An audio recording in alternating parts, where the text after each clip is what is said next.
Hello and good day.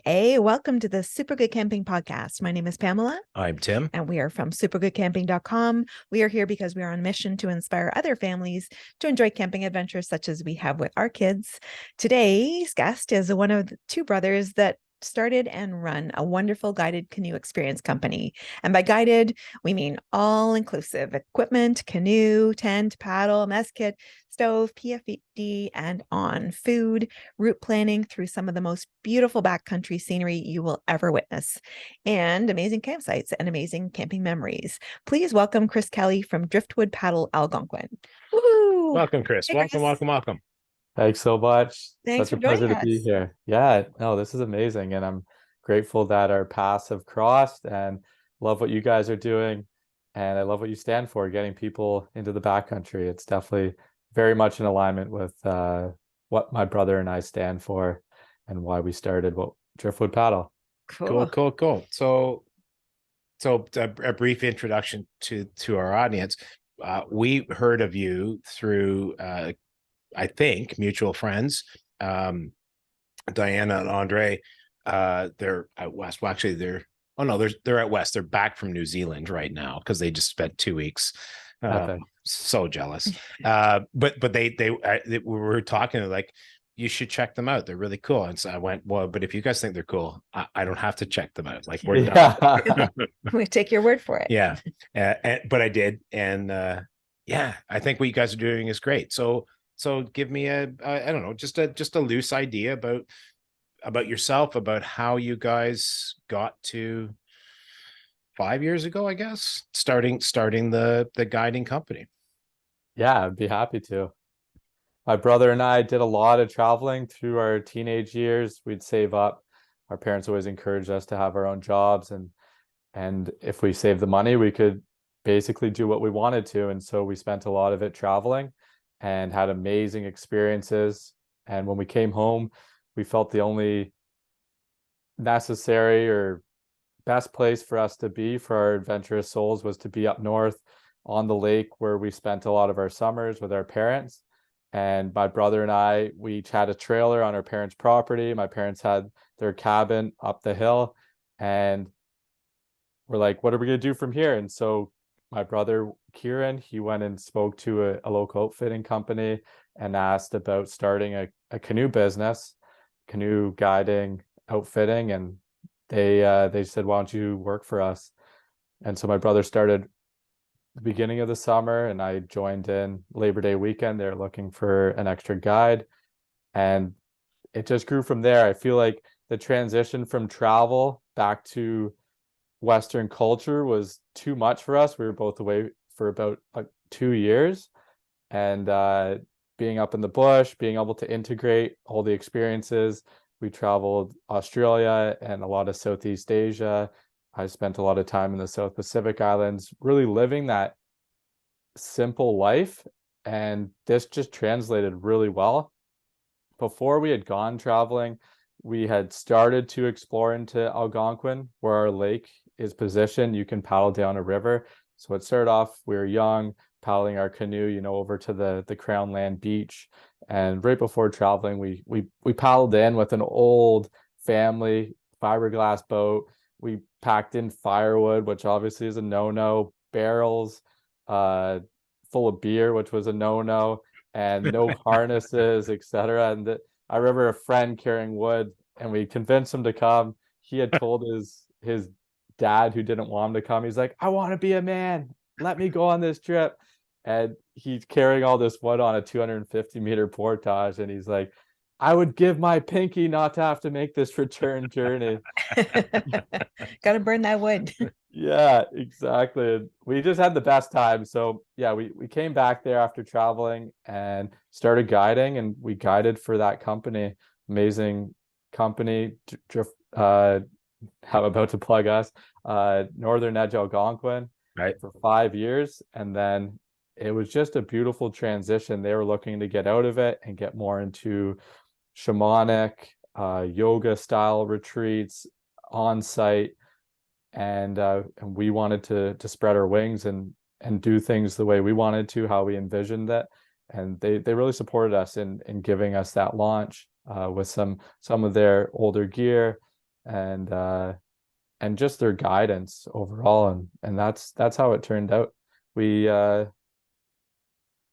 started off of like, still traveling, having people from all over the world come and being able to spend time with them, spend 3+ days, and that was really a really beautiful transition. And then what it became was we became the locals. There's so many locals on the other side of the world that would drop everything and be like, oh, I got to show you this waterfall, or you got to check out this spot. And then all of a sudden we got to be those friendly locals and repay. And obviously it's grown from there, but that's how it all started. Cool. Well, so that makes me want to jump. I'm going to jump about 8 miles farther beyond where I was planning to go. That locals idea. So I had a quick look.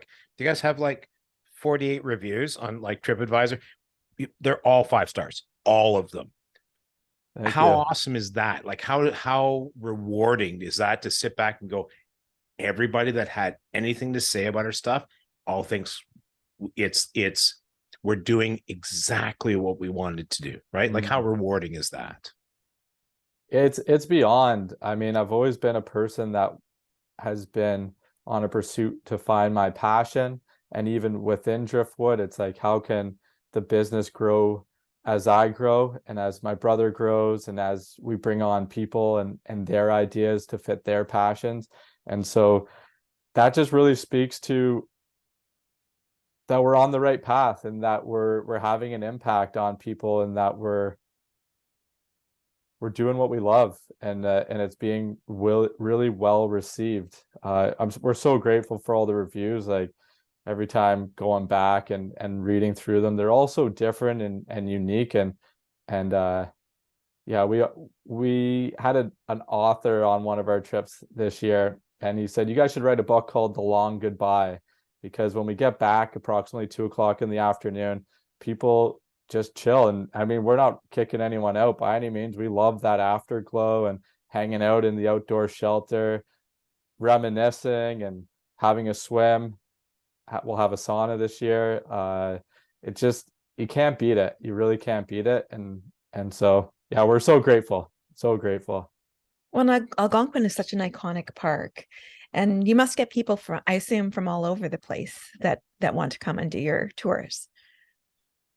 Yeah. Last year we had families from all over Europe. We had a family from Chile, and from the States, across Canada. It's great.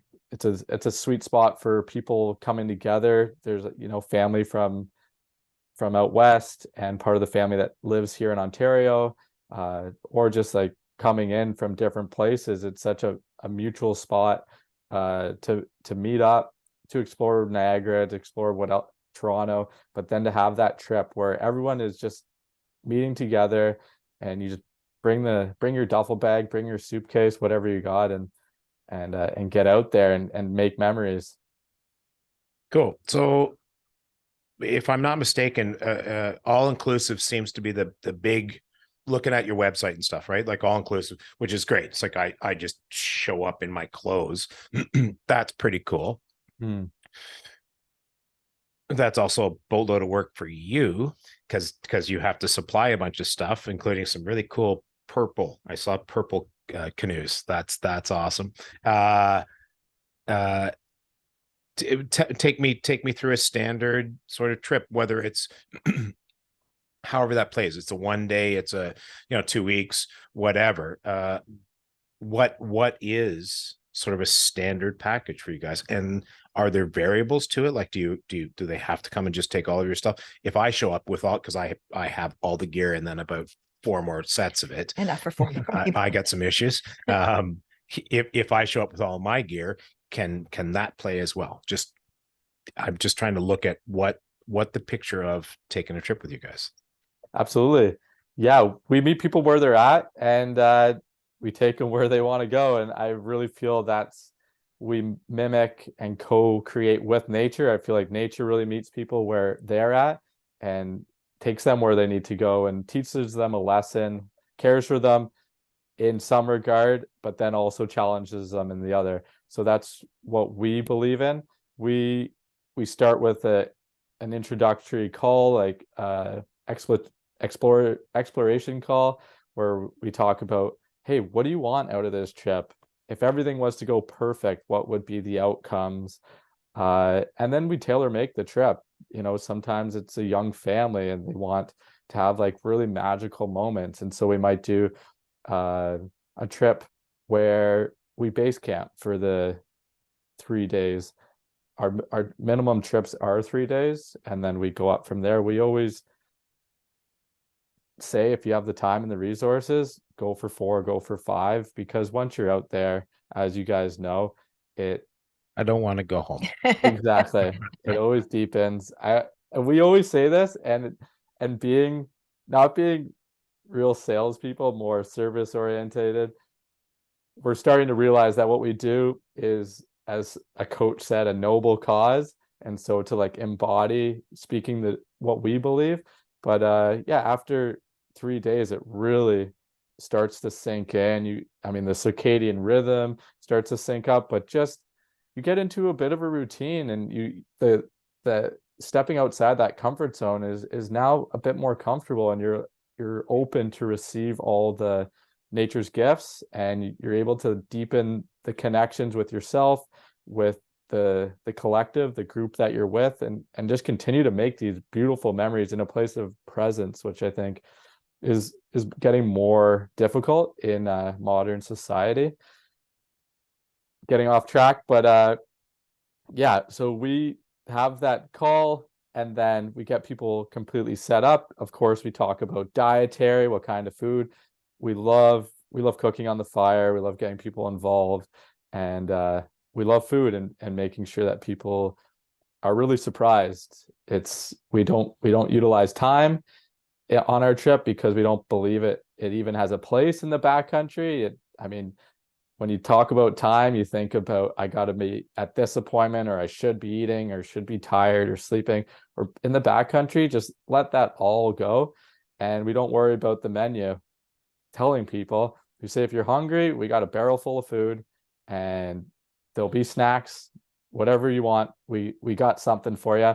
And then in terms of like breakfast, lunch, and dinner, it's going to be a surprise. We've already taken care of your dietary, so it's a surprise. Far too few surprises in this world, and embrace it. And even the people that are like, I'm not a surprise person, they let it go. And you are now. Yeah, exactly. And it really it ends up being one of their highlights, where at first it's like, when are we going to be there? What's for dinner? Is some of the things of more of like the type A personality, which I find, interesting enough, often get so much out of the trip. They're the ones that end up in the hammock and have a 3-hour snooze on day 2, and they're like, I haven't rested that well in so long. And they're more of like the, what are we doing now? What are we doing now? And go find yourself. Go hang out, go sit by the water.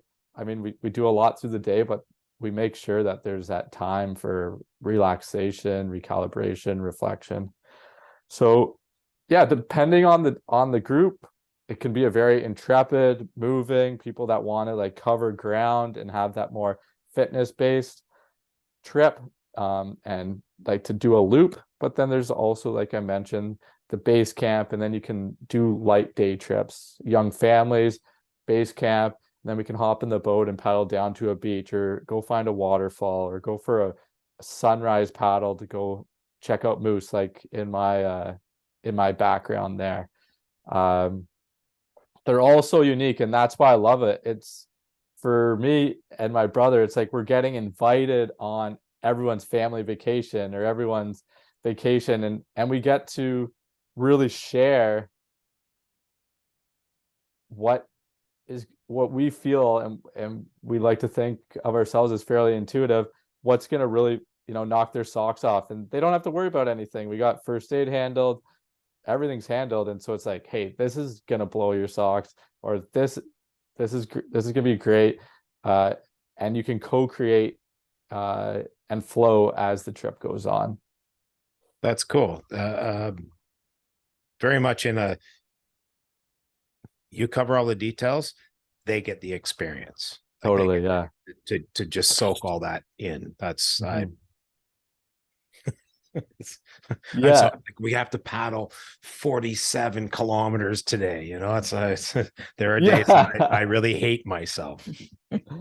For sure. Yeah, and sorry to if people want to bring their own gear, by all means, it's just great to set people up if people don't have their own gear or if they're unsure, because we know what we have is sufficient and very comfortable and higher end for what we're doing. And so then we don't have to worry about, and they don't have to worry about, is this the right sleeping bag? Am I going to be cozy enough with this sleeping mat? Is this tent going to withstand uh, a rainstorm or some wind? It's like there's no worries that way. And we send you a packing list for clothing, and we can, we can chat about should I add something, especially for the shoulder seasons, in terms of like quality gear. But yeah, the people, it just, think about it. How many times do you go away and not have to think about a single thing? It's pretty awesome. I mean, Never. I'd love to go on one of my trips, to be honest with you, because it's great that way. Yeah, no, reading through the website, and it's like, oh, you guys take care of everything. I literally have to show up with clothes. Like, Yeah. okay, well, I don't know. I mean, there are varying levels of backcountry trips for those of us that do it for ourselves. I keep sort of slide as I get older. I keep sort of sliding to more towards we're gonna have more stay days. Yeah. We're not gonna plow through all the time. We're gonna drag 2 days of fresh food in with us before we hit the dehydrated stuff. Mm. Sorry, there's a perfect segue for, at least for me. Gourmet is a thing that kept coming up in all the reviews. Don't give us any secrets. What is it that you guys do that makes everybody go like, the meals are so good? No. Have you eaten dehydrated meals before? What? Yes, they're okay, but come on, how do you do the gourmet? Yeah, I mean, I have a passion for cooking, and where we guided with Northern Edge, their chef over there was also created the menu for them, and so already it started building into it. And then I've taken it from there, added my passions. With so many dietary, it gets your mind thinking like, how can I make this vegan? How can I make this gluten-free? And yeah, just on a 3 to 5 day trip, you can cook basically with fresh ingredients the whole time. So we rarely use dehydrated. Uh, I might start exploring those options in terms of making my own dehydrated for the longer trips.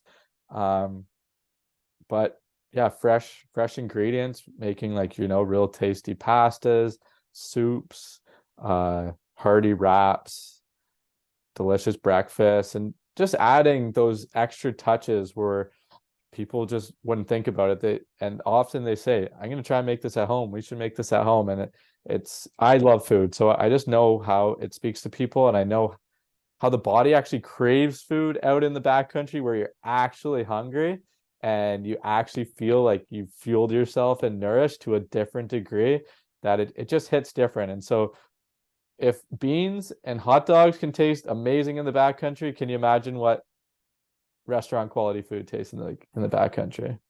Yeah, absolutely. That's cool. I'm just gonna throw it out there. I'm not sure it'll make the edit. If you choose to get into dehydrating stuff, because we do. I'm pretty hardcore about that. Yeah. Kevin Ride has a Backcountry Eats dehydrating book, and it's recipes as opposed to individual ingredients, which a lot of people do. Amazing. He does recipes, and if you're a food guy, you can tweak that stuff. It's amazing. Like he makes stuff that you go out, rehydrate, and put it in your face and go, oh, that was good, man. I might actually have that at home. I mean, when you're out for, when you're hitting day 9 or whatever, Yeah. anything, anything that's not a granola bar tastes really good. But just saying, just throwing it out there for you. Totally. That's definitely an area I'd love to explore. So we're gonna have to chat on that. I don't have too much experience at all with making my own dehydrated. I've definitely tried out the different packages, and they've been handy, and I've always felt satiated. But yeah, making my own would be cool, would be really cool. And so I definitely would love to chat further on that. Cool. Well, we'll do that, because yeah, you can tweak stuff and make it be some pretty yummy stuff. Yeah. Thanks, Dave. All right, cool. So it sounds like you can make the person's experience be perfect, basically, but you can't control the weather. So what happens like if somebody's booked a 3-day trip and it rains for 2 of those 3 days? Yeah, I mean, it's definitely happened. You embrace it, you embrace it. And I feel like, well, I know in nature it's a lot about attitude. And so I'm getting a lot more into, how am I feeling right now? How can, like, what's the best case scenario here? And so you can swim in the rain as long as there's no thunder, lightning. You can dance in the rain. You can, hang out under the tarp and be cozy under, like, around a fire in the rain. It tends to be very homey and cozy. I mean, anyone who's slept in a tent in the rain knows how cozy it is and how grateful you are.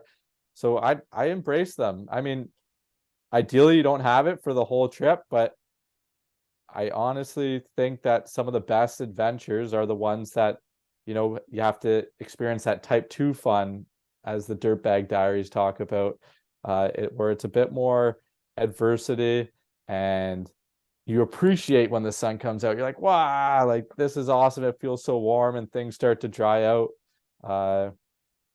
Yeah, it's cool to experience nature in all its forms. I thought about it. I get to philosophize a lot about it being in a boat.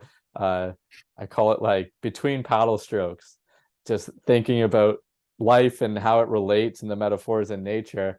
And it's like a relationship. If we talk about the honeymoon stage, and it's like 25 and sunny for like the first while when you're getting to know someone, and you really appreciate the person, you like them, but do you really love them? And I don't think you really can love someone until you experience them in all their forms. And so when you experience nature in all its forms, it's wind, it's gusts, it's rain, it's heat, it's dampness, then you gain this like reverence and this deep visceral love for it. And I think that's all part of it. And I know that I'm getting deep, and this is like more of like a backcountry yogi experience, but even as a family, like, facing that challenge together and coming out smiling, and or not even coming out, being in it, smiling and thriving, not just surviving, I think is a rite of passage for people.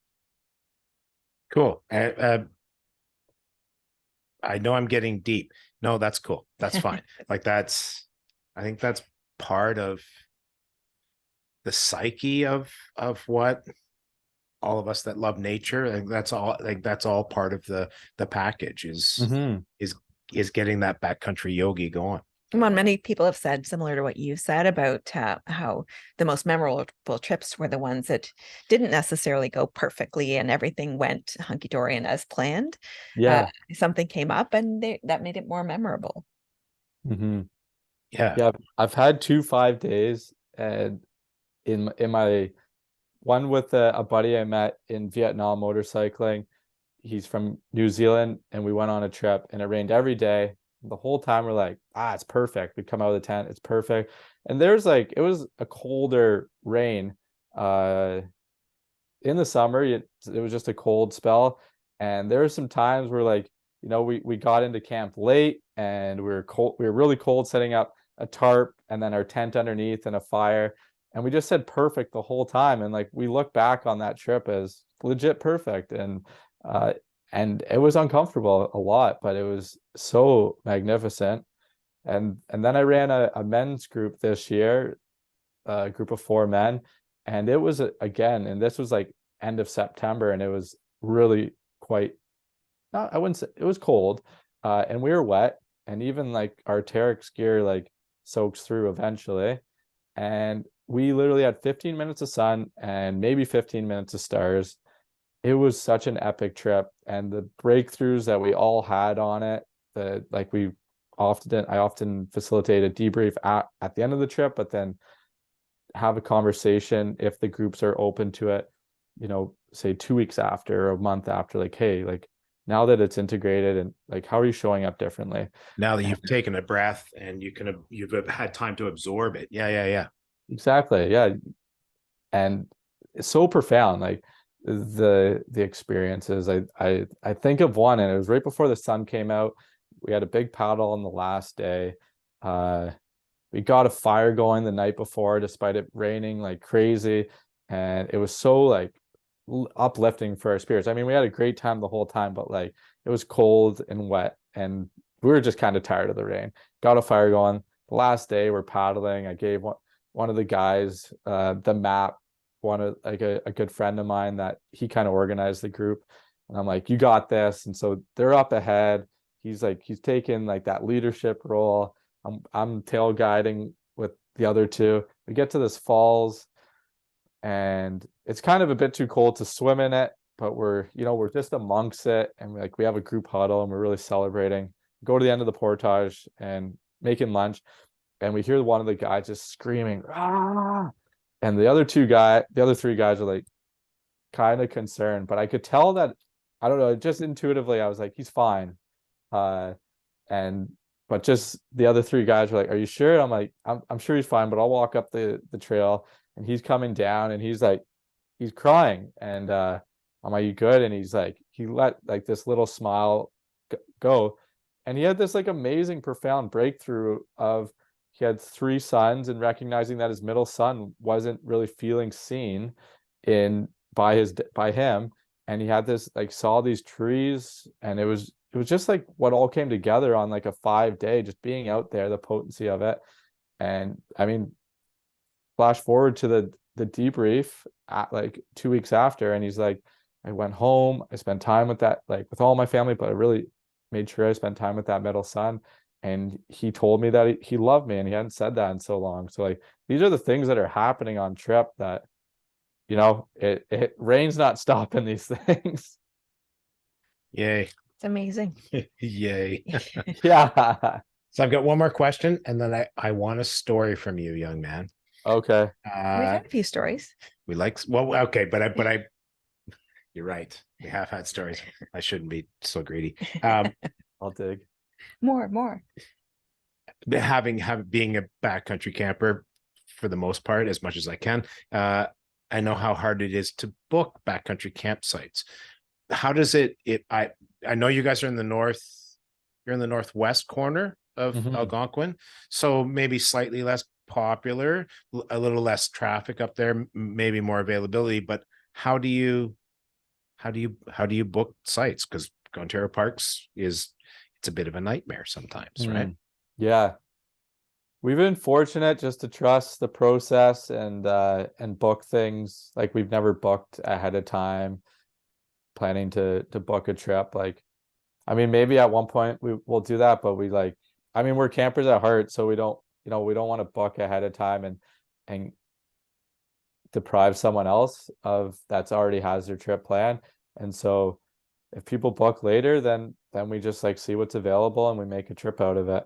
We're fortunate that we have North T as 235 site arms of that lake, and then some little pocket ones that we can push to, and so yeah, we trust the process, and knock on wood, it's always worked out. How many trips on average would you do in a year? I mean, we're still growing. Last year was 25, and so last year we had our first employee. So it was me, my brother, and an employee, a good friend that we trained up named Troy, and he was amazing. And yeah, so the 3 of us, we ran about 25 trips. Sweet. That's awesome. And what's your sort of season? Like, you start and ice out and right through till? Yeah. I assume soft water season, but do you do stuff tell us what the soft water season is. No. And then do you get into do you do anything in the hard water season? Yeah, thanks. The season's always been expanding. Before, I would have been like a July to September person, like, the bugs, etc. But again, I've learned to experience in all its forms. So yeah, I've guided trips in April, and our last trip was like November 12th last year. And I mean, it was an amazing weekend. It was warmer than some weekends in September. And we're very upfront with people. And if they want to do it in the colder potential for like snow, etc., then we go for it. I love the beginning part of the season as soon as the ice is out, especially getting more into like cold exposure, going for the dip, cold water dip, getting by the fire, the higher water levels. There's this great waterfalls that I love to like, navigate up through it in like swimwear and like shoes, and then like have a fire at the end. That's super awesome. So yeah, right through, even in June, we have a couple trips booked in June, and you tell people about the flies, but we wear like the original bug shirts, which we love. They're from around our area, and again, you learn to appreciate. You find that island with that breeze, or just be out in the breeze, and it helps. And I mean, they die off at certain times. Hard water, I've been running trips, hot tenting trips in the last few years, and people love it, especially people that come on canoe trips and then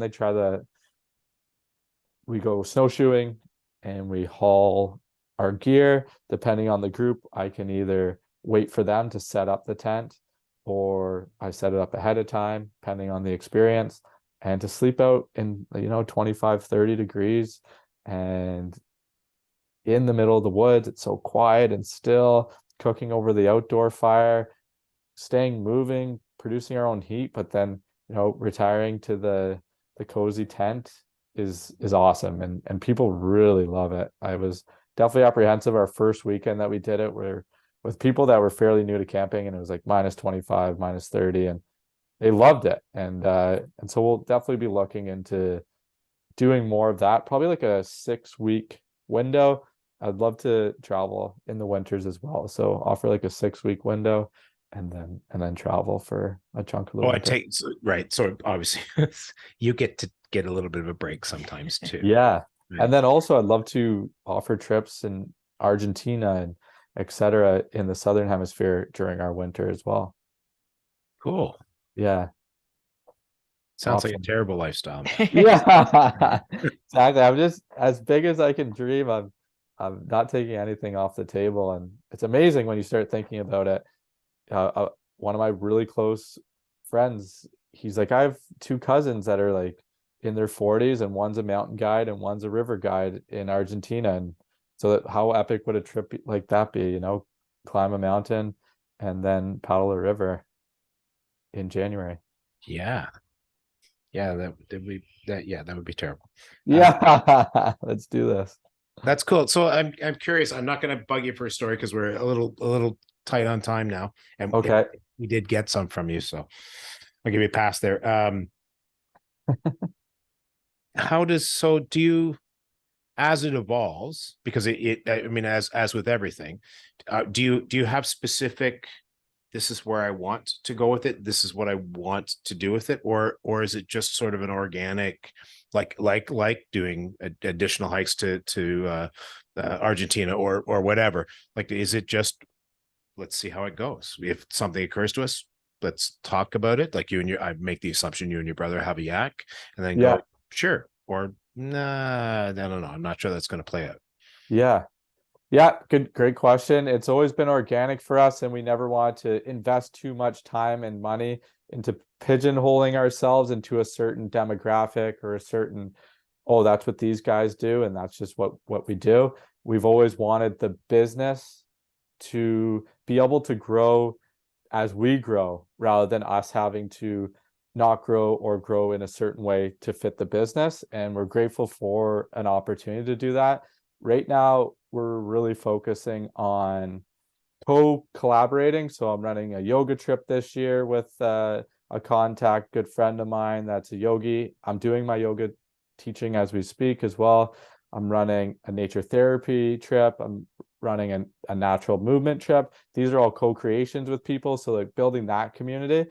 And then my personal passion is men's work, and so I love men's work and I love families, and I think that me working with men and getting them to, you know, having a deeper connection to themselves, a deeper connection to nature, able to transition from work life to home life, to deal with the emotions that they have in themselves, just understand emotions that are coming through, and how to feel more light and free, and so that they can feel more present in their work life, in their home life, in their relationships. And then ultimately for them to feel empowered in the backcountry with these like primal skills that, you know, a couple generations we were all utilizing. So it's very much in our blood to take their families out into nature and to feel empowered in doing so, as opposed to them just feeling like they're starting fresh with the family, which I don't think there's anything wrong with, but that feeling of, I'm taking my family out, and I have these skills to share with them. Like dad already knows how to light a fire at this point, knows how to set up the tent, and he knows how to paddle. And so he feels I feel like in a primal sense, actually, I know in a primal sense, it just feels more primal and feels more like I got this, and Empowered. I'm Yeah.